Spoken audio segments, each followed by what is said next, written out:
Bueno, y vamos a hablar acerca de la época colonial. Lo primero que vamos a hablar de ese tema es sobre el sometimiento de los pueblos indígenas. La conquista dejó millones de muertos, provocadas por la violencia con la que ésta se hizo y también por enfermedades, pues los nativos americanos no tenían las defensas para responder a estas. Un ejemplo de una enfermedad es la viruela. Sin embargo, a los nativos sobrevivientes se les obligó a trabajos exhaustivos que también fue matando de poco a poco a las comunidades. La época colonial consigo trajo dos instituciones: el repartimiento, que consistía en darle tierras a los españoles que habían conquistado, y mano de obra, que quiere decir población indígena para que trabajaran sus tierras. Los indígenas se encargaban de la agricultura, de la ganadería y también de la minería. Y también vamos a encontrar la encomienda. Como el rey de España les había dado tierras e indígenas para trabajarlas, ellos a cambio tenían la obligación de cristianizar a los pueblos indígenas. Sin embargo, esto solo fue un pretexto para esclavizarlos. Hay que tener muy claro que el repartimiento y la encomienda son instituciones que lograron que los pueblos indígenas se sometieran e incluso se cometieron muchas violaciones de los derechos. Sin embargo, muchos religiosos empezaron a proclamar injusticia, pues el trato que se le daba a los indígenas era un trato inhumano.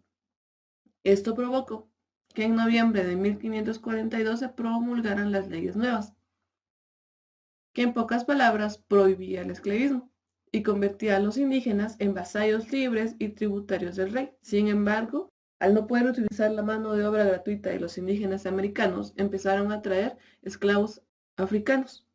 Los africanos en esa época eran considerados como animales que no tenían alma. En el año de 1608, el rey Felipe III estableció que los indígenas rebeldes se podrían considerar esclavos. Estamos hablando de los indígenas americanos. Y así fue como la esclavitud en la época colonial aún seguía existiendo. Luego otro subtema es el pueblo de indios. Después de que se convirtieron en vasallos y tributarios del rey, necesitaban reagruparlos y se crearon los pueblos de indios.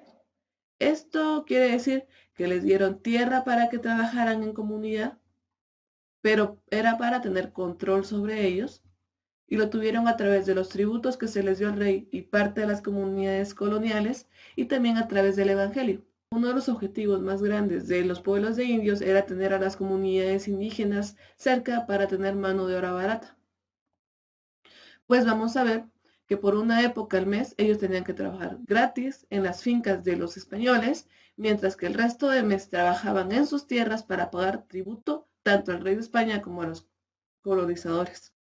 Esto provocó que hubieran un sinfín de rebeliones en la historia de la época colonial. Vamos a ver dos ejemplos. El primero es Tupac Amaru II, que hizo una rebelión en Perú. Él fue asesinado. Y otra más cercana a nuestro contexto es el de Atanasio Atzul, que hizo una rebelión de los pueblos indígenas en Totonicapán. Es importante decir que el sometimiento de los pueblos indígenas significó violación de los derechos de los pueblos, también tratos inhumanos hacia los mismos, y hay que enmarcar que a las comunidades indígenas se les quitó su tierra y también se les quitó su forma de vida para que otras personas vinieran a apoderarse de ellas y los usaran como esclavos.